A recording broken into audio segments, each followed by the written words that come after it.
አሙንተኛ ወይኔ አባዬ አጋብተን አባዬ ነው ወይኔ ጉዴ ተበለው ዛሬ ነው ገደለኝ አንቺ ማን ነው አባዬ አንቺ አትሞላፈጪ ቆይ ማን ቤት በኩል የመጣሽው አንቺ ክፍሌ እንደ ገባሽ ታውቃለህ ትንሽ ቶሎ ቤት ትንሽ ነው መደበቂያ ነገር ፈልጊ ወይኔ አባዬ ዛሬማ በቆም ነው የሚጠራኝ ትንሽ አልጋ ሰን ቢሆን ተስኪ ቤት ወላሂ ናሆም አንተ ናሆም ወይኔ ገደለኝ እዚህ ስር ግቢ እዚህ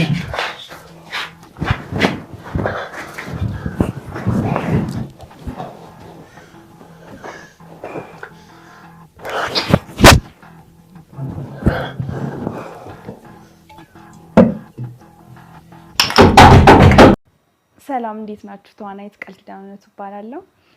ያው እንደምታውቁት በሐረግ ድራማ ላይ የቤዛን ካራክተር ይጫወት ነበር።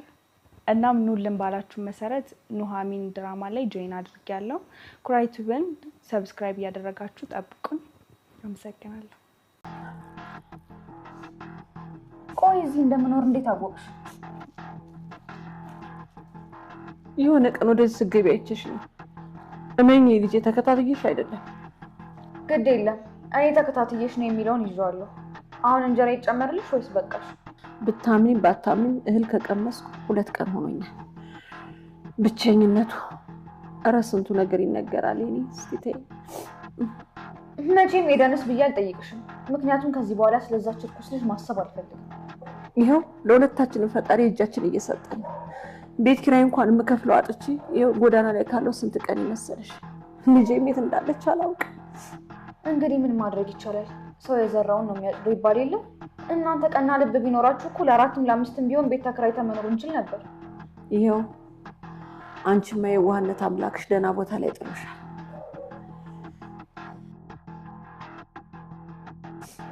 ባለቤትሽ የለም እንዴ? ባለቤትሽ? ቆይ እንዴት ነው ግን ከአባዬ ቀርመሽ ባለቤትሽ ብለሽ የጠየቅሽ? እስኪ ተይኝ ሆነ ስለተሰማ ማወራበት ምን አንደበት አለኝና ነው። አንድ ቀን እንኳን እንዴት ነው ብዬ ሳልጠይቀው። አሁን ሐኪም ቤት ነው ያለው። ምን ነው በጣም አመመው እንዴ?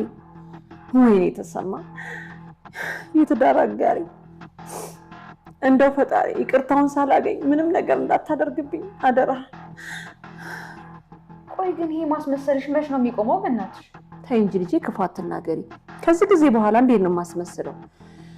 ከሰው በላይ ይሄ እግዚአብሔር እየቀጣኝ ነው። ቀን ጥሎኛል አይደል? ባይገርምሽ ሁሉም ነገር ከአንገትሽ በላይ እንደሆነ በደንብ ያስታውቃል። አሁን ምግቡን በልተሽ ከጨረሽ ማረፊያሽን ፈልጊ። እባክሽ ልጄ፣ እባክሽ ስለፈጠረሽ እባክሽ ለምን ልጄ፣ እባክሽ የቤት ሰራተኛ ሆኜ እንዳገለግልሽ አድርጊ። ተፈለግሽ ሽንት ቤትም ልጠብ። እባክሽ ዳግመኛ ወይኔ ጎዳና ላይ እንደወድቅ አታድርጊ ነው። ሰላም እንዴት ናችሁ? ውድ የኑሃሚን ድራማ ቤተሰቦች ደህና ናችሁ ወይ? እንኳን ወደ ሰብለ ዩቲዩብ በሰላም መጣችሁ። ለቤት አዲስ የሆናችሁ ሰብስክራይብ በማድረግ ቤተሰብ ሆኖ እንኳን ወደ ቻናሌ በሰላም መጣችሁ ብያለሁ። ኑሃሚን ድራማ ክፍል 14 እንዳሳዩን ለተወሰነ ጊዜ ጥፍት ብለው እንግዲህ አሁን ላይ ተመልሰው መጥተዋል። ሲመለሱ በጣም ቆንጆ የሚያማምሩ ነገሮች ይዘውልን መጥተዋል። መጀመሪያ እንግዲህ አንድ ቤተሰብ ብቻ ነበር እዚህ ድራማ ላይ ሲሰሩ የነበሩት። አሁን ላይ በዛ ብለው መጥተዋል። በሐረግ ድራማ የምናውቃት የምንወዳት ቤዛም እንግዲህ እዚህ ድራማ ላይ ትሳተፋለች ማለት ነው። እንግዲህ ብዙዎቹ ቲክቶክ ላይ በሌላ በአዲስ ፊልም ድራማ ኑልን ብለው ጥያቄ ባቀረቡት መሰረት ቤዛ እዚህ ድራማ ላይ ጆይን አድርጋለች እና እንኳን ደስ አላችሁ። እንግዲህ ያው ምናልባት ከዛኛው ከሐረግ ድራማ የተለየ አይነት ካራክተር ነው ያላት፣ የሆነ አፍቃሪ ምናምን ሆና ነው እና ኑሃሚን ድራማ በክፍል 15 ላይ በጣም ደስ የሚል ነገር እያየን ነው። ነገር ግን አሁንም ቢሆን የኤርሚ ነገር ትንሽ በጣም ከባድ ነው። ምክንያቱም ኤርሚ ማለት ኑሃሚንን በጣም የሚወዳት ሰው፣ በጣም ከሚባለው በላይ በችግሯ ጊዜ ሁልጊዜ ከጎኗ የሚገኝ አይነት ሰው ነው። የሚወደድ አይነት ሰው ነው። ነገር ግን ችግሩ ከጀርባው ያለው ነገር ነው። እንደሚታወቀው ኤርሚያስ እንግዲህ ኑሐሚንን ስትተዋወቃት ደላላ ነኝ እያለ እንግዲህ ሁልጊዜ እንደሚከታተላትና በጣም እንደሚወዳት ሲነግራት አይተን ነበረ። ከዛ በኋላ እንግዲህ የገንዘብ ምንጩን ባናቅም ግን አባቷን ሲያሳክምላት እሷን ሲረዳት እናይ ነበረ። መኪናዎችን የሚቀያይር ነበረ። ይህ ነገር ትንሽ ግራ ገብቶን እያለ ድንገት ግን አንድ ቀን ስልኩ ይጮህና ስልኩን አንስቶ የኔ ውድ የኔ ማር እንዴት ነሽልኝ እያለ የሚያወራት ሴት ነበረች። ለዛውም እንግዲህ ከውጭ ገንዘብ የምትልክለት የገንዘቡ ምንጭ ናት ማለት ይቻላል። መኪናውን የሚቀያይረው ኑሐሚንም እንደፈለገ የሚያግዘው ያቺ በምትልከው ገንዘብ እንደሆነ ደርሰንበታል። ምክንያቱም ሰርቶ ጥሩ ሳይሆን የሚሰራው ስራም በጣም ወንጀለኛ አይነት ሰው ነው። ኑሐሚንን በጣም ቢወዳትም ነገር ግን ሌሎች ሰዎችን የሚጎዳና ለኑሐሚንም ለቀጣይ ህይወታቸው ጥሩ ያልሆነ ነገር የሚያደርግ ሰው ነው። ከውጭ ሌላ ፍቅረኛ ያለችው እሱ ባይወዳትም ለገንዘቧ ሲል ማለት ነው። በጣም የሚወዳት ሴት ኑሐሚን ነው። ነገር ግን ያችን ደግሞ እንደሚወዳት እያስመሰለ ገንዘቧን እየፈለጠ ይወስድ ነበረ እና የሆነ ጊዜ ድንገት ትደውልና እየመጣው ነው ሀገር ገብቻለሁ ትለዋለች ያች ሴት። በድንጋጤ እንግዲህ ቶሎ ብሎ ይህንኛውን ቤት ይከራይና ኑሐሚንና አባቷን ወደዛ ቤት እንዲጠቃለሉ እሱም ደግሞ እዛ ቤት እንዲሆን አድርጓል ማለት ነው። ያኛው ቤት ፍቅረኛ ተብዬዋ ከውጭ መታለች እና እንግዲህ እሱ ኑሐሚን የምታውቀው እሱ በጣም መልካም ሰው አፍቃሪና በጣም መልካም ደግ ሰው እንደሆነ ነው የምታውቀው። ነገር ግን በጣም አደገኛ ሰው ነው። ምናልባት ኑሐሚን ላይ ጎዳት ይችላል። ኑሐሚንን አይጎዳትም፣ ምክንያቱም ይወዳታል። ነገር ግን በጣም ወንጀለኛ ሰው ነው። በተለይ ገንዘቡ የሚመጣው በጣም በመጥፎ ስራ ሴት አዳረኝነት ሴቶች ማለት ሴት አዳረኝነት ሳይሆን እንዴት ነው ምንም በሆነ ችግር ምክንያት ከቤት የወጡ ሴቶችን የሚጠጡት መጠጥ ላይ መድኃኒት በመጨመር በተለይ ልጃገረዶች ከሆኑ በብዙ ብር እነዛ ልጆች ከወንድ ጋር እንዲተኙ በማድረግ ኮሚሽን ይከፈለዋል። ዋና ኃላፊው የስራው ኃላፊ እሱ ነው። ሌላው ይቅርና ቅመም እንግዲህ የእሱ ልጅ ናት። እዛ ቤት ሶስና የምትባለው መጥፎ ስራ የምሽት ስራ የምትሰራው ሴት የቅመም እናት ማለት ነው። እንግዲህ አባቷ ኤርሚያስ ነው። ነገር ግን ልጄን አልፈልግም ብሎ ኢቭን እንኳን የኤርሚያስ ልጅ ነሽ እንዳታያት ብሎ እሷን የልጅቷን እናት በማስፈራራት ልጅቷ በፍጹም አልቀበልም ወይም ደግሞ እሷ ልጅ አይደለችም ብሎ የካደ ሰው ነው። ያችን የመሰለች የምታምር ቆንጅዬ ልጅ አይደለችም ብሎ የሸመጠጠ ሰው ነው። አስባችሁታል? ለገዛ ልጁ የማይሆን ሰው ይሄ ሰው ለኑሐሚን ለወደፊት ይጠቅማታል ወይ? ማለት ከኑሐሚን ምንድን ነው የሚፈልገው? እስኪ ያስቡት። ዙሪያውን በጣም አደገኛ ሰው ነው ኤርሚያስ። እንደሚታየው ሰው አይደለም። እንደሚታየው አፍቃሪ ሳይሆን ልጅ ያለው ልጁንም የከዳ ልጅ አይደለሽም ብሎ እናትየዋ ላዋ ላይ ህፃን ልጅ ላይ በር ቆልፋባት የምሽት ስራ ትሰራለች። በመጨረሻ ማስተዳደር አልችልም ብላ ራሱ ጎዳና ላይ ወስዳ ጥላት ነበረ። ነገር ግን አባትየው በጣም ሀብታምና ያለው ሰው ነው።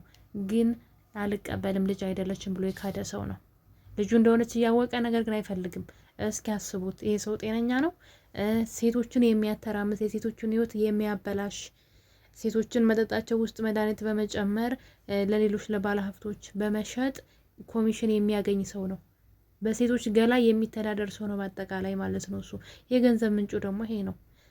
አንድ ሴት ብቻ አይደለችም የእሱ ፍቅረኛ። በነገራችን ላይ ወደ ኑሐሚን ድራማ ጁን ያደረገችው ቤዛ፣ የሀረግ ድራማዋ ቤዛ ቃል ኪዳን ትክክለኛ ስሟ ማለት ነው። ቤዛ ሳትቀር ፍቅረኛው ናት እና ገንዘብ የሚያገኝባቸውን ሴቶች ሁሉ ፍቅረኞቹ ናቸው። ኑሐሚን ደግሞ ትክክለኛዋ ናት። ነገር ግን ይሄ ነገር እንዴት ታዩታላችሁ? ይሄ ነገር በጣም ጸያፍ ስራ አይደለም? እና እንግዲህ ለገዛ ልጁ ያልሆነ ለኑሐሚን ዮናታን ብዬ አላስብም። በሌላ ዜና ደግሞ እንግዲህ ገኒ ወደዛ ቤት ተመልሳ መጥታለች። ኑሐሚን ቆንጆ ቤት ኤርሚ ተከራይቶ እሷንና አባቷን እንዳወጣቸው ስታውቅ ቀድማ በመንጣት እንግዲህ ኑሐሚን እግር ላይ በመደፋት እዚህ ቤት ሰራተኛ ቢሆን ነው እኖራለሁ እንጂ እባክሽ ብላ እንግዲህ ምግብ ከበላው 2 ቀኔ ነው በማለት ኑሐሚን እግር ስር ተደፍታ እያለቀሰች ቤት እንድታስቀምጣትና ሰራተኛሽን ቢሆን ሆናለሁ ብላ እንግዲህ ኑሐሚን ቤት መታለች ገኒ። እሷ ብቻ ሳትሆን ልጇንም ወደዛ ቤት ማምጣት ትፈልጋለች።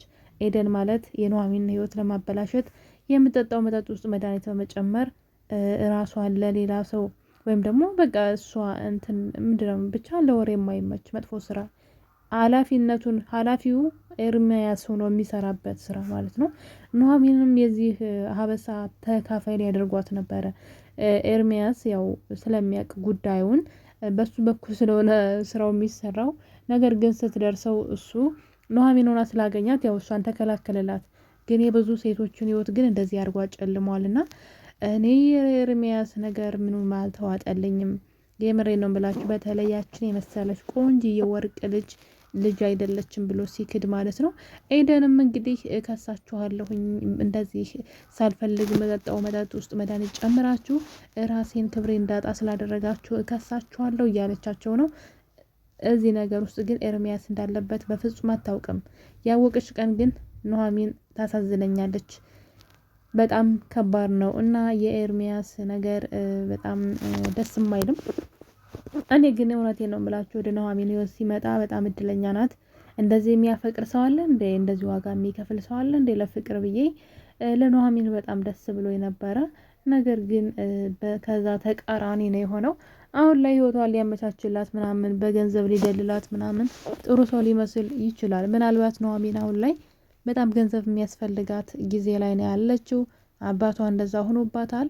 አባቷ ካልዳንላት ደግሞ እንደፈለገች ወጥታ ገብታ ሰርታ መኖር ስለማትችል ያኔ ድክመቷን በመጠቀም እንግዲህ ያው ትወደዋለች። እሷም ከመልካምነቱ ብዛት የተነሳ በጣም ወደዋለች።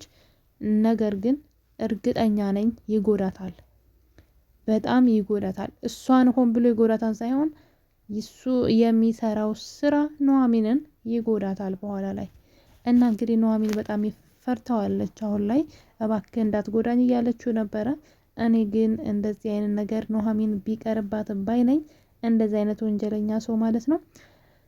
በሌላ በኩል ደግሞ እንግዲህ ቤዛ የሀረጓ ቤዛ ደግሞ ወደዚህ ድራማ ጆይን ስታደርግ እንደዚሁ ኤርሚያስ አንደኛው ፍቅረኛ ሆና ነው ወደዚህ ድራማ የመጣችው ማለት ነው። እና ትንሽ ወሰብሰብ ያለ ታሪክ አለው። ኑሐሚን ግን ራስሽን ጠብቂ ከሆኑ ለብዙ ነገር ራስሽን አዘጋጅ እና ድራማው ትንሽ ያስፈራል። የኔ ቤተሰቦች እንግዲህ በቀጣይ ምን ሊፈጠር ይችላል አብረን ምናይ ይሆናል። እስከዛው ድረስ ግን መልካም ጊዜ። ባይ ባይ።